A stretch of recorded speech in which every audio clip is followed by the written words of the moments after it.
Hello बच्चों, how are you. आज हम लोग जो डिस्कस करने वाले हैं, छोटा सा टॉपिक डिस्कस करेंगे जिसका नाम है एलिंगम डायग्राम, जैसा कि आप देख रहे होंगे बोर्ड पे।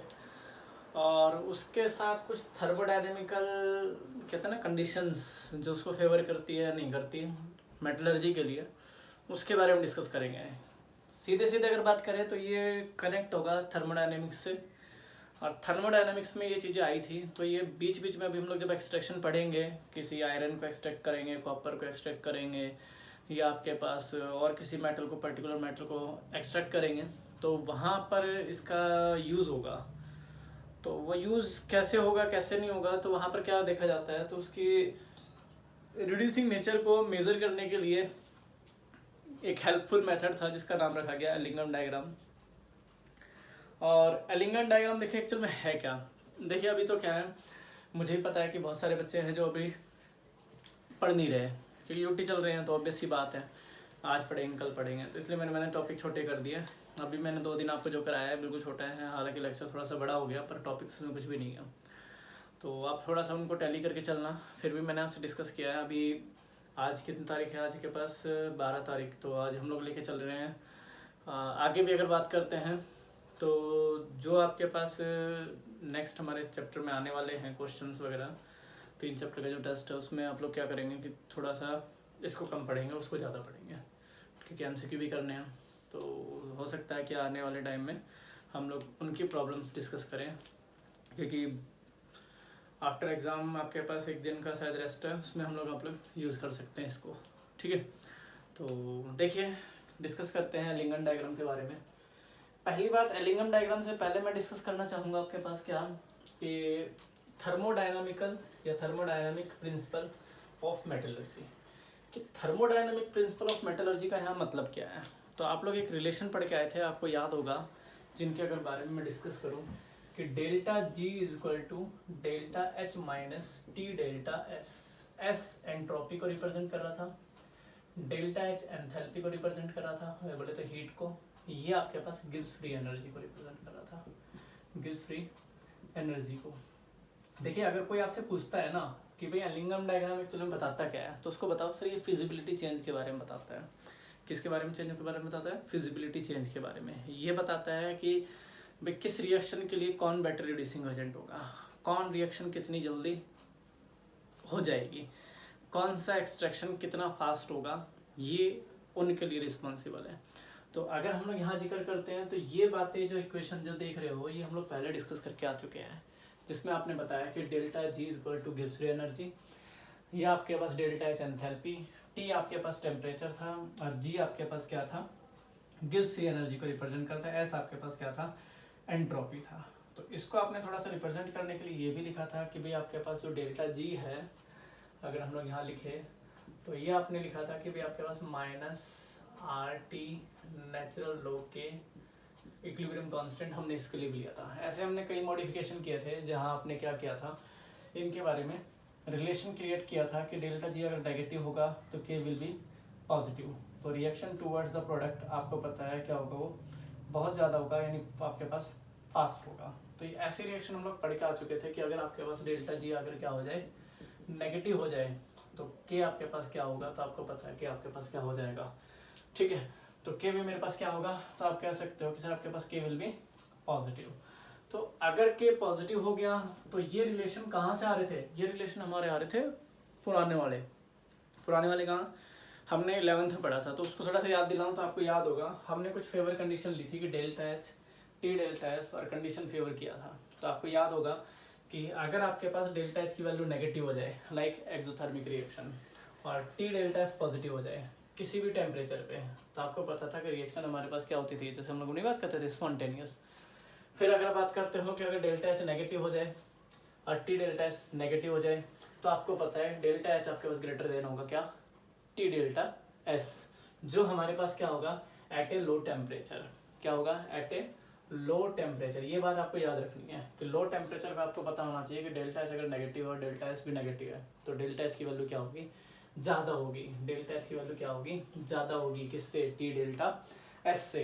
तो वो किस पे होगा, वो होगा at a particular low temperature पे। ऐसी कंडीशन कहाँ होगी, लो टेम्परेचर पे होगी, तो वो फेवर करेगा किसको, स्पॉन्टेनियस प्रोसेस को। हम लोग उसको बात करेंगे किसकी, अगर डेल्टा एच आपके पास क्या हो गया पॉजिटिव और डेल्टा टी डेल्टा एस भी पॉजिटिव हो गया, तो टी डेल्टा एस बड़ा होगा किससे, डेल्टा एस से।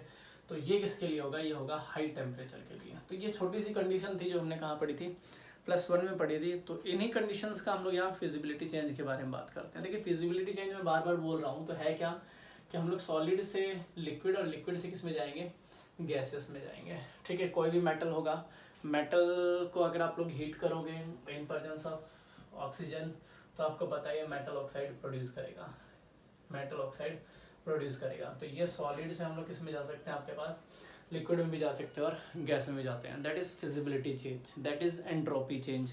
तो आपको पता है कि कोई चीज़ पहले सॉलिड में थी और उसके बाद वो किस में पहुंच गई, लिक्विड में या गैस में।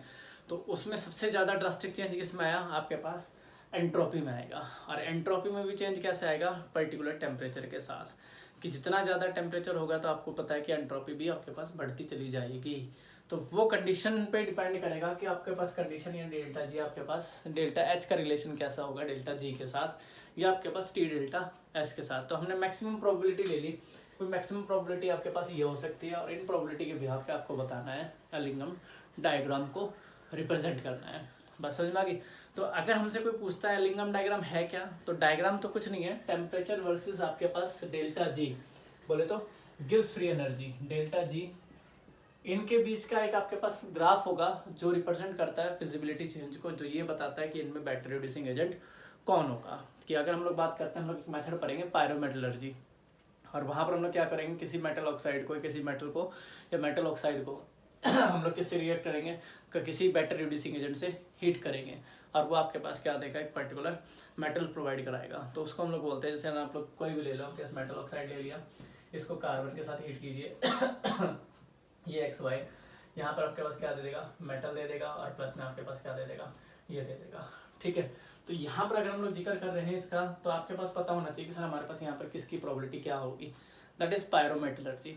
तो इसमें भी आपके पास क्या आएगा, इसमें भी जनरली आपको पता लगेगा कि भाई यहाँ है क्या सर, फिजिबिलिटी चेंज है। फिजिबिलिटी चेंज का मतलब क्या हो गया, कोई चीज सॉलिड से लिक्विड और लिक्विड से गैस में कन्वर्ट हो रही है, तो एंट्रोपी पे क्या चेंज होगा, उसके बिहाफ पे डेल्टा एच पे क्या होगा, तब पता लगेगा प्रोसेस स्पॉन्टेनियस है या नॉन स्पॉन्टेनियस है। तो पहले हम लोग बात याद रखेंगे किसकी, ये बात याद रखेंगे कि आपके पास जो गिव्स फ्री एनर्जी का रिलेशन है वो हमारे पास एक्चुअल में कहता क्या है। तो 2-4 टर्म्स आपके पास यहाँ मिलेगी। एक तो काइनेटिक ऑफ रिडक्शन मिलेगा, जो एलिंगम डायग्राम से हम लोग बताएंगे कि कोई भी रिएक्शन है, मेटल ऑक्साइड है, इन पर्टिकुलर गिवन रिड्यूसिंग एजेंट, वो पॉसिबल होगी भी या नहीं होगी। और रिएक्टेंट और प्रोडक्ट आपके पास जो इक्विलिब्रियम में मिल रहे हैं, उनमें डेल्टा जी किस तरह से रोल प्ले करेगा।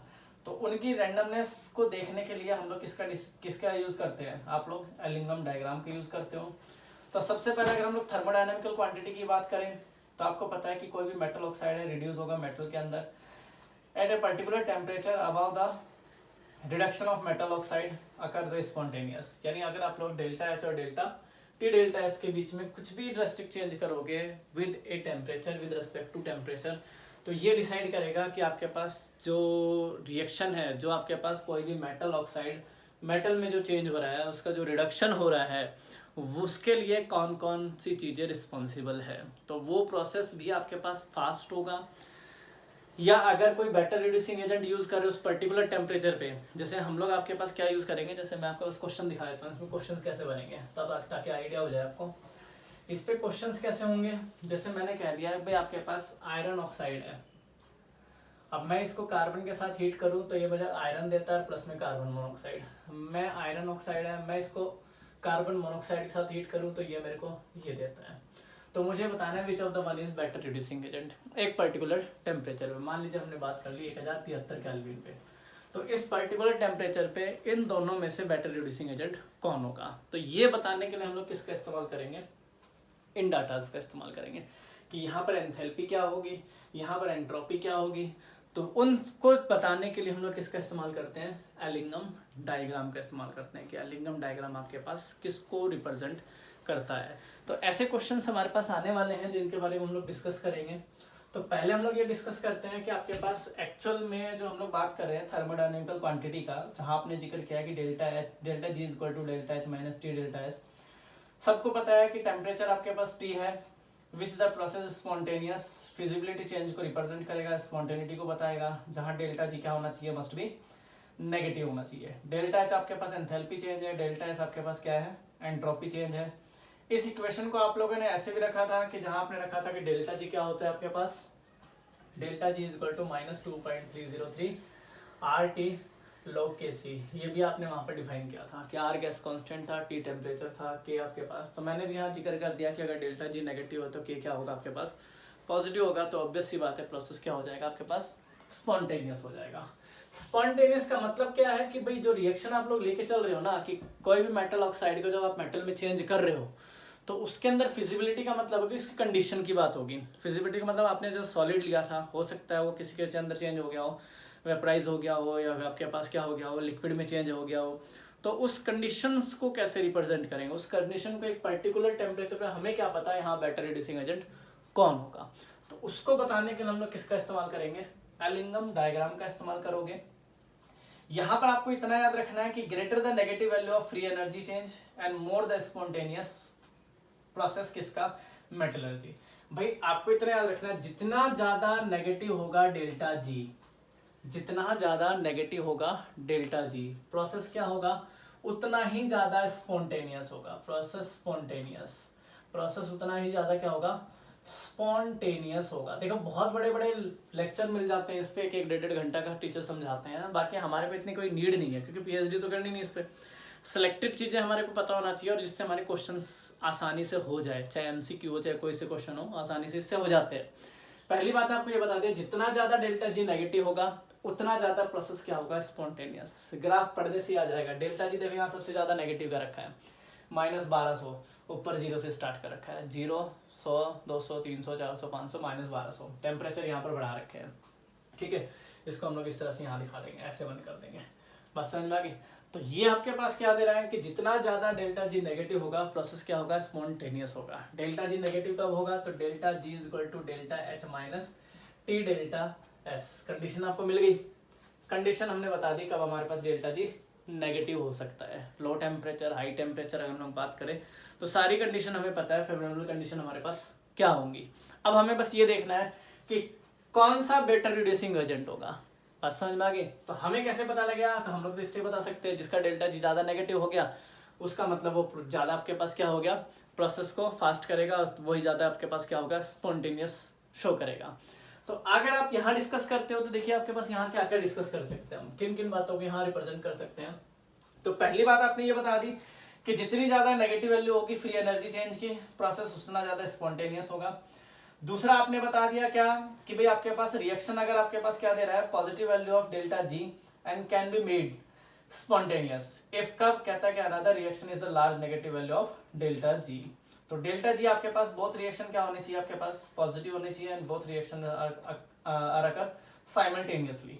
तो इसको हम लोग नाम देते हैं किससे, इसको हम लोग रिप्रेजेंट करते हैं किससे, एलिंगम डायग्राम से। तो एलिंगम डायग्राम में देखिए इन्होंने क्या कहा कि एलिंगम डायग्राम में कहा कि भाई हमारे पास कोई पर्टिकुलर मेटल है, उसको हम लोग किसी गैस की फॉर्म में चेंज कर रहे हैं, किसमें, मेटल ऑक्साइड में।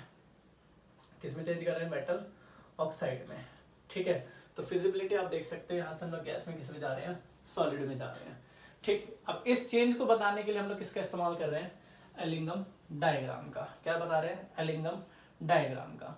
तो ये एलिंगम डायग्राम जनरली आपके पास कहाँ यूज किया गया है, पायरोमेटलर्जी के लिए। किसके लिए यूज किया गया है, पायरोमेटलर्जी। तो देखो हमने जब मेटलर्जी के बारे में डिस्कस किया था तो हमने यहाँ रखा था कि हम लोग पायरोमेटलर्जी के बारे में यहाँ डिस्कस करेंगे। तो पायरोमेटलर्जी क्या होता है कि कोई भी आपके पास मेटल होगा या मेटल ऑक्साइड होगा, जैसे मान लीजिए मेरे पास मेटल ऑक्साइड ले लेते हैं कोई भी, ठीक है। इसको हम लोग एक बेटर रिड्यूसिंग एजेंट के साथ हीट करते हैं, कार्बन के साथ, और ये क्या बना देगा, एक पर्टिकुलर मेटल प्रोवाइड करेगा और यहाँ कार्बन मोनोऑक्साइड बाहर निकल जाएगा, ठीक है। तो ये आपके पास सॉलिड में भी हो सकता है और लिक्विड में भी हो सकता है। ये आपके पास सॉलिड में होगा, ये आपके पास सॉलिड में है। तो यहाँ से जनरली फिजिबिलिटी चेंज दिखेगा कि आपके पास एंट्रोपी डिक्रीज हुई है या इंक्रीज हुई है। तो उसके हिसाब से आपके पास delta G is equal to delta H minus T delta S पे क्या इम्पैक्ट पड़ेगा। तो इन पे इम्पैक्ट पड़ेगा अगर ये वैल्यू नेगेटिव मोर नेगेटिव हो जाती है तो ऑब्वियस सी बात है ये रिएक्शन क्या हो जाएगी आपके पास, फास्ट बेटर रिड्यूसिंग एजेंट की तरह। हम लोग अगर दो इक्वेशन का कंपैरिजन करेंगे तो दोनों का डेल्टा एच जी कंपैरिजन कर लेंगे। डेल्टा जी दोनों का कंपेयर करना है। जिसका डेल्टा जी ज़्यादा नेगेटिव हो गया वो पहले वाले को आसानी से रिड्यूस कर देगा। जिसका डेल्टा जी ज़्यादा रिड्यूस हो गया, मतलब आपके पास नेगेटिव हो गया, वो आसानी से रिड्यूस कर देगा पहले वाले को। ठीक है, अगर मैं ग्राफ के थ्रू बताऊं तो ग्राफ के थ्रू आपको इजीली समझ में आ जाएगा, उसमें हम लोग अभी जाएंगे नहीं। पहले से ये पढ़ेंगे पायरोमेटलर्जी क्या है। तो किसी मेटल ऑक्साइड को एक पर्टिकुलर रिड्यूसिंग एजेंट के से रिएक्ट करके हम लोग किस में चेंज कर दे उसको, एक पर्टिकुलर मेटल में। This process is known as pyrometallurgy. Pyrometallurgy को ही बताने के लिए हम लोग किसका इस्तेमाल करते हैं, एलिंगम डायग्राम का। ये हर रिएक्शन के लिए, हर पर्टिकुलर प्रोसेस के लिए अलग अलग बताई जाएगी। मैं अभी आपको जनरल बता रहा हूँ, तो थोड़ा आप ध्यान रखोगे कि भाई पायरोमेटलर्जी आपके पास क्या होती है। तो आप यहाँ पर जब जिक्र करोगे तो सर कहोगे सर आपके पास जो डेल्टा जी है या आपके पास delta H must be negative and the formation of metal oxide in the process of combustion. तो हम लोग यहाँ पर जब बात करेंगे कि gas of the moles is decrease, तो आपको पता है डेल्टा जी आल्सो नेगेटिव, कि अगर आपके पास गैसेस मोल्स डिक्रीज हो जाते हैं तो डेल्टा जी आपके पास क्या होगा, नेगेटिव होगा। तो एंट्रोपी आपके पास क्या हो जाएगी, डिक्रीज हो जाएगी। कि अगर आपके पास delta G must be negative अगर मैं बात कर रहा हूँ तो मैं कह रहा हूँ तो एंट्रोपी क्या हो जाएगी आपके पास, डिक्रीज हो जाएगी। एंट्रोपी क्या हो जाएगी, डिक्रीज हो जाएगी। और एंट्रोपी डिक्रीज होगी तो मुझे ये बताना पड़ेगा delta G is equal to delta H minus T delta S की, इस पे क्या फर्क पड़ेगा। तो ये कंडीशन ही हमें याद रखनी है जो फिजिबिलिटी चेंज को रिप्रेजेंट करती है। तो उसमें आपके पास कुछ पॉइंट्स दे रखे हैं, उस पॉइंट को मैं आपके पास एक बार दोहरा देता हूँ ताकि आपको थोड़ा सा दिक्कत ना हो। पहली बात आपको याद रखनी है कि डेल्टा जी अगर आपके पास नेगेटिव है तो प्रोसेस स्पॉन्टेनियस होगा, और डेल्टा एच आपके पास लार्ज है, लार्ज नेगेटिव है, तो वो आपके पास क्या होगा, तो आपको पता है कि डेल्टा एच ग्रेटर देन क्या होना चाहिए, टी डेल्टा एस। कब होगा ये, तो आप सबको पता है कि वो आपके पास कब होगा, जब टेम्परेचर क्या होगा, लो होगा। मैं इसकी बात कर रहा हूँ कि अगर आपके पास डेल्टा एच आपके पास क्या दे रखा है, नेगेटिव दे रखा है, और टी डेल्टा एस भी आपके पास नेगेटिव हो जाए तो डेल्टा एच आपके पास ग्रेटर देन होगा किससे, टी डेल्टा एस से, जिसके कारण आपके पास ये क्या हो जाएगा, नेगेटिव हो जाएगा, जिसके कारण प्रोसेस क्या हो जाएगा आपके पास, स्पॉन्टेनियस हो जाएगा। क्या हो जाएगा, स्पॉन्टेनियस हो जाएगा। देखिए फिजिबिलिटी चेंज का यहाँ मतलब क्या है कि कोई भी चीज़ मैंने सॉलिड में ली थी, अब वो लिक्विड में चेंज होगी तो उसके एंट्रोपी आपके पास चेंज हुई है, या वो सॉलिड लिक्विड में थी और किस में चेंज आ गया, सॉलिड में हो गया। तो आपको पता है जब लिक्विड से सॉलिड में आएंगे तो एंट्रोपी डिक्रीज हो जाएगी। अब जब एंट्रोपी डिक्रीज हो जाएगी तो अगर एनर्जी बढ़ गई तो डेल्टा जी पे डायरेक्ट इम्पैक्ट पड़ेगा। डेल्टा जी की वैल्यू बस हमारे को देखनी है। अगर ज़्यादा से ज़्यादा पॉजिटिव आ जाती है तो प्रोसेस आपके पास क्या होगा, नॉन स्पॉन्टेनियस की तरफ रिप्रेजेंट करेगा। ज़्यादा से ज़्यादा नेगेटिव आ जाती है तो किस पे जाएगा, स्पॉन्टेनियस की तरफ जाएगा। हालांकि हमारे पास सारी वैल्यू नेगेटिव है तो हम लोग सिर्फ कंपैरिजन करेंगे लार्ज नेगेटिव का, क्योंकि हमने सारी आपके पास नेगेटिव वैल्यू पर ही डिपेंड किया है, तो हम लोग लार्ज नेगेटिव का जिक्र करेंगे। जो भी लार्ज नेगेटिव होगा उस पे जाएंगे। तो आगे इन्होंने क्या कहता है, आगे अगर बात करें तो ये लिखता है कि आपके पास delta G is less negative increase with temperature. Delta G is less negative increase with temperature, तो slope of line and the formation of metal oxide is positive. तो फॉर्मेशन ऑफ मेटल ऑक्साइड आपके पास positive का मतलब क्या है, आप in line को देखिए, हमारे पास यहाँ जो टेम्परेचर दिखा रखा है और डेल्टा जी का रिलेशन ले रखा है, तो आपने देखा है बहुत सारे स्लोप तो आपके पास स्ट्रेट लाइन जा रहे हैं और बहुत सारे स्लोप आपके पास डायरेक्ट ऊपर की तरफ बढ़ रहे हैं। तो मेरे कहने का मतलब क्या है, मेरे कहने का मतलब आपके पास यहाँ यही है कि जब delta G becomes less negative increase with temperature, कि भाई आप जब टेम्परेचर बढ़ाओगे तो डेल्टा जी आपके पास क्या हो जाएगा, लेस नेगेटिव हो जाएगा। लेस नेगेटिव कब, कहता है with increase temperature, with increase temperature, कि हाई टेम्परेचर पे डेल्टा जी आपके पास क्या होगा, लेस नेगेटिव, मोर नेगेटिव नहीं, लेस नेगेटिव। जैसे जैसे आप टेम्परेचर बढ़ाओगे तो डेल्टा जी की वैल्यू जो है आपके पास क्या हो रही है, लेस नेगेटिव हो रही है। लेस नेगेटिव होगी तो आपके पास क्या मिल रहा है, तो कह रहा है कि जो स्लोप ऑफ फॉर्मेशन है ना, किसका, कहता है कि आपके line of formation of metal oxide is positive. तो line of formation of metal oxide is positive. तो ये जो कर्व देख रहे हो ये ऊपर की तरफ मूव कर जाएंगे। जो कर्व आप देख रहे हो, मैंने एक आपके पास छोटी सी रिएक्शन ले रखी है, आपको दिखाता हूँ, देखो आपको समझ में आ जाएगा आराम से कि मैंने यहाँ पर आपके पास एक पर्टिकुलर टेम्परेचर पे Mg है, इसको ऑक्साइड करेंगे, ऑक्सीडाइज करेंगे तो MgO बना रहा है। ठीक है, बैलेंस कर सकते हो आप, बैलेंस करने के लिए 2 मोल यहाँ रख लेंगे, 2 मोल रख लेंगे। ये आपके पास पर्टिकुलर रिएक्शन दे रखी है। फिर इसके ऊपर एक रिएक्शन दे रखी है आपके पास, क्या, एल्युमिनियम है, ये आपके पास ऑक्सीडाइज कर रहे हैं तो Al2O3 दे रहा है। ठीक है, तो इसकी अगर हम लोग बात करते हैं तो इसके बारे में यहाँ डिस्कस कर लेते हैं, आपको तुरंत समझ में आ जाएगा कि ये 2 रिएक्शन है। अगर जनरल आपको बताना है कि भाई इसको कौन रिड्यूस करेगा, तो जो नीचे वाला है ना ये ऑटोमेटिक ऊपर वाले को रिड्यूस कर देगा, क्योंकि इसकी जो डेल्टा जी है वो आपके पास मोर नेगेटिव होगा। सबसे आसान बात तो ये है। अगर आपको कभी ऐसे बताना हो, जैसे एमसीक्यू में जनरली ऐसे क्वेश्चन आते हैं कि ग्राफ देख के बताना है इनमें बेटर रिड्यूसिंग एजेंट कौन होगा, तो जो नीचे वाला होगा ना वो हमेशा ऊपर वाले को क्या करेगा, रिड्यूस कर देगा, वो बेटर रिड्यूसिंग एजेंट होगा। बस समझ में आ गई।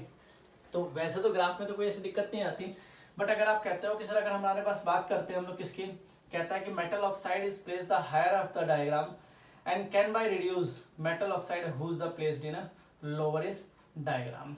कि आपके पास अगर हम बेटर रिड्यूसिंग एजेंट की बात करते हैं तो कौन सा रेट आपके पास है, तो एल्यूमिनियम कैन रिड्यूस किसको, कहता है कि आपके पास Cr2O3 को, and chromium can reduce Al2O3। तो मेरे पास यहाँ कंसेप्ट क्या आते हैं कि भाई ये इसको रिड्यूस कर सकता है, ये ऊपर वाले को, ये ऊपर वाले को, ये ऊपर वाले को, ये ऊपर वाले को।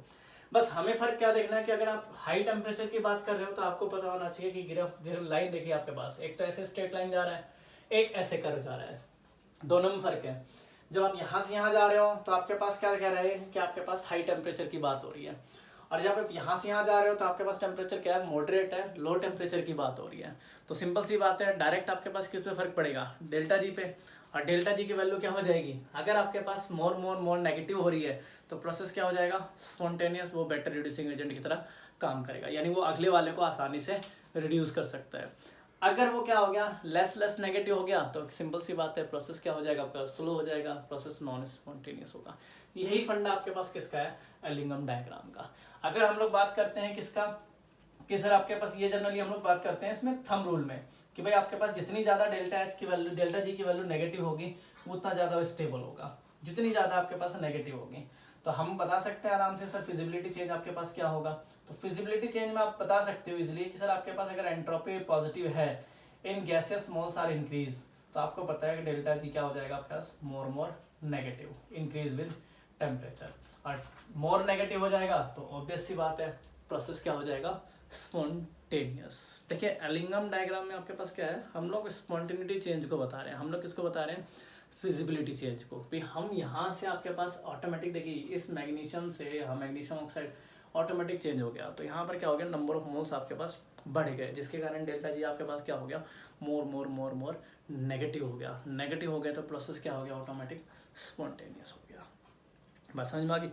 अगर आप बात करते हो कि सर एल्युमिनियम ऑक्साइड से ये बना रहा है कि एल्युमिनियम को ऑक्सीडाइज करते हैं तो Al2O3 बना रहा है, तो इसमें भी आप कंसेप्ट इसका लगा सकते हो कि इसके आपके पास क्या है, मोर नेगेटिव, तो ये इसको रिड्यूस कर सकता है, ये ऊपर वाला इसको रिड्यूस कर सकता है, ये इसको रिड्यूस कर सकता है, ये कंसेप्ट यहाँ पर चलता है। यही कुछ हमारे पास लिमिटेशन भी आ जाती है जिसको हम लोग कंसेप्ट में दिखाते हैं भी है कि सर इसको इस तरह से, क्योंकि आगे जो क्वेश्चंस आएंगे ना तो क्वेश्चंस में हम लोग तो पर्टिकुलर वे में बताएंगे आपको कि भाई देखो ये चीज़ इस तरह से है, क्योंकि वहाँ एक पर्टिकुलर एग्जाम्पल को टैली करके चलेंगे। यहाँ तो हमने ढेर सारे एग्जाम्पल लिख दिए कि कौन किसको रिड्यूस करेगा, तो हमें क्या पता कौन किसको रिड्यूस करेगा, तो वो हम लोग सिर्फ क्या देखेंगे, जिसकी जितनी ज़्यादा डेल्टा जी नेगेटिव वो उतना ज़्यादा स्पॉन्टेनिटी शो करेगा।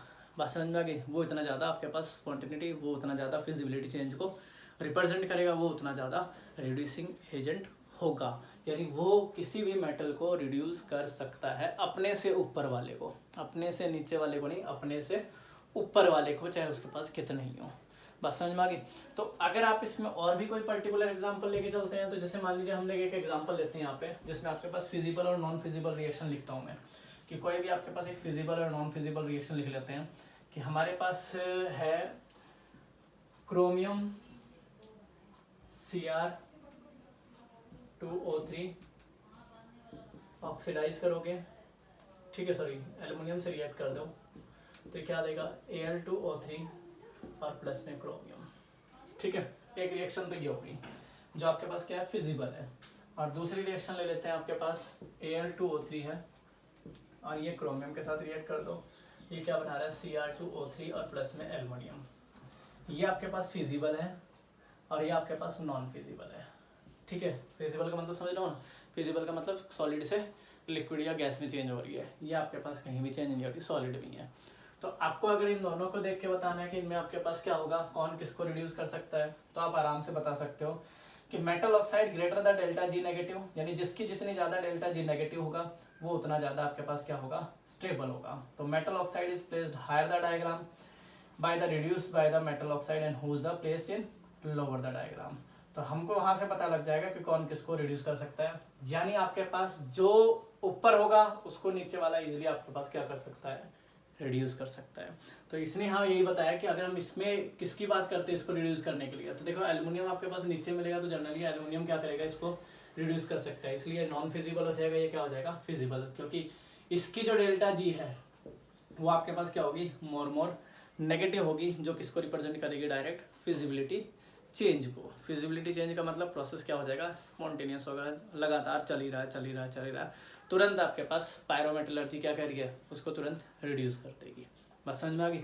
तो यहाँ पर आप जिक्र कर सकते हो कि सर हम क्या क्या बताना चाह रहे थे, तो हम आपके पास यही बताना चाह रहे थे कि भाई आपके पास कौन कौन से चेंज को ये रिप्रेजेंट करता है। तो हमें आपको बता दिया भाई डेल्टा जी जितना ज़्यादा नेगेटिव होगा प्रोसेस उतना स्पॉन्टेनियस होगा या स्टेबल होगा। Metal oxide place the higher place of the diagram is be reduced by the metal oxide placed at the lower the diagram, कि जो भी आपके पास हायर प्लेस पे है वो लोअर वाले से रिड्यूस हो जाएगा। ये बात आपको याद रखनी है। ये बात मैं आपको पहले ही बता चुका, जितनी ज़्यादा नेगेटिव वैल्यू टेम्परेचर की अगर हम लोग बात करते हैं लोअर हाई की, तो लोअर हाई से आपने कॉम्बिनेशन ले रखा है।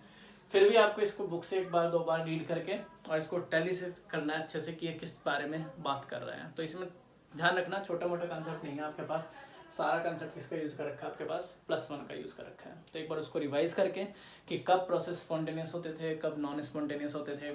हम लोग एलिंगम डायग्राम किस लिए पढ़ रहे हैं, एलिंगम डायग्राम ग्राफ है टेम्परेचर और डेल्टा जी के बीच का। बस एक बात ये याद रखना, कोई पूछ ले एलिंगम डायग्राम होता क्या है, डेल्टा जी और आपके पास टेम्परेचर का ग्राफ है, ठीक है।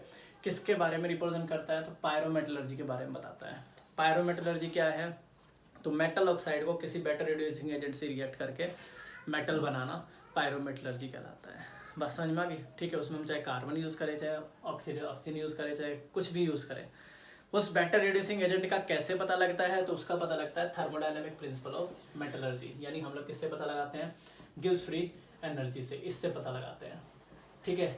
इससे कैसे पता लगाते हैं, तो हमें पता है कि हमें सबकी कंडीशन पहले से पता है कि हम लोग क्या क्या रख सकते हैं। पॉसिबिलिटी ले ली कि इस कंडीशन में अगर हम लोग इसको ज़्यादा नेगेटिव कर दें और इसको क्या कर दे, पॉजिटिव कर दे, तो एनी टेम्परेचर, तो प्रोसेस क्या हो जाएगा, स्पॉन्टेनियस हो जाएगा। अगर हम इसको क्या कर दें, नेगेटिव कर दे, और इसको भी क्या कर दे, नेगेटिव कर दे, और टेम्परेचर क्या कर दे, लो कर दे, तो आपको पता है कि आपके पास delta H is greater than T delta S हो जाएगा, तो प्रोसेस क्या होगा, स्पॉन्टेनियस होगा। ऐसी सेम कंडीशन हम लोग अगर इसको पॉजिटिव कर दे और इसको पॉजिटिव रहने दे दोनों को, और ये क्या हो जाएगा, हाई टेम्परेचर पे आपके पास वो क्या होगा, फॉलो करेगा किसको, स्पॉन्टेनिटी चेंज को, फॉलो करेगा गिब्स फ्री इक्वेशन को। तो वहाँ डेल्टा जी आपके पास क्या होगा, नेगेटिव होगा। और डेल्टा जी जितना ज़्यादा नेगेटिव होगा प्रोसेस उतना ज़्यादा स्टेबल होगा, उतना ज़्यादा वो फिजिबिलिटी चेंज को दिखाएगा, उतना बेटर वो रिड्यूसिंग एजेंट होगा। ये बात आपको बता के चलनी है। तो ये बात कौन बता रहा है, ये एलिंगम डायग्राम बताता है। ये जनरली आपको गिवन होता है, इसमें हमारे को बनाना नहीं है, हम लोग खुद बना के नहीं चलेंगे। तो वो बताएगा कि इस पर्टिकुलर रिएक्शन पे इतने टेम्परेचर पे रिएक्शन, जैसे हम लोग देखो अगर इसको इस मैग्नीशियम और एल्युमिनियम को देखो, ये पर्टिकुलर हो रही है 1363 केल्विन पे, दिख रहा है, दोनों का फिजिबिलिटी चेंज आपको शो कर रखा है कि भाई किस पे हो रही है। तो जो आपके पास जिसका डेल्टा जी ज़्यादा नेगेटिव होगा, इसका 1100 के आसपास दे रखा है, इसका 1000 के आसपास, 900 के आसपास दे रखा है, तो ऑब्वियस सी बात है ये इसको ऊपर वाले को रिड्यूस कर देगा। बात समझ में आ गई। अगर आप कंपैरिजन करते हो इसका इसके साथ, सिलिकॉन के साथ, तो ये इसको रिड्यूस कर देगा, ये इसको रिड्यूस कर देगा, ये इसको रिड्यूस कर देगा, ये इसको रिड्यूस कर देगा। तो ये कंसेप्ट आपके पास चलते हैं। तो आपको इतना याद रखना है कि जिसका जितना ज़्यादा डेल्टा जी, उसकी स्पॉन्टेनिटी उतनी ज़्यादा होगी, और उसमें कुछ भी नहीं है, कुछ भी नहीं है, ठीक है। तो क्योंकि इसी के बिहाफ पे हम लोग आगे चलेंगे, आगे जितने भी हम लोग एलिंगम डायग्राम पे ग्राफ पढ़ने वाले हैं वो सारे हम लोग इसी के बिहाफ पे पढ़ने वाले हैं। तो छोटा सा एक टॉपिक है, एलिंगम डायग्राम होता क्या है, सर ग्राफ है किसके किसी बीच में, किसके बीच में, किसको बताता है, स्पॉन्टेनिटी चेंज को बताता है। किसके लिए यूज़ होता है, पायरोमेटलर्जी के लिए यूज़ होता है। पायरोमेटलर्जी क्या है कि मेटल ऑक्साइड को किसी बेटर रिड्यूसिंग एजेंट के साथ रिएक्ट करके मेटल में चेंज करना। हमें कैसे पता लगा कौन बेटर रिड्यूसिंग एजेंट है, तो जिसकी जितनी ज़्यादा नेगेटिव वैल्यू होगी डेल्टा जी की, वो बेटर रिड्यूसिंग एजेंट होगा। वो कैसे पता लगेगा, तो वो इन कंडीशन को फॉलो करके पता लगेगा। बस समझ में आ गई। तो एक बार, दो बार, तीन बार, जितनी बार भी आप पढ़ सकते हो इसको पढ़ोगे, और फिर उसके बाद हम लोग इसमें आगे चलेंगे, ठीक है। तो आप इसको करिए, और करने के बाद हम लोग क्या चलेंगे, इसमें आगे चलेंगे, फिर आगे देखते हैं कि क्या होगा इसमें, ठीक है। Thank you.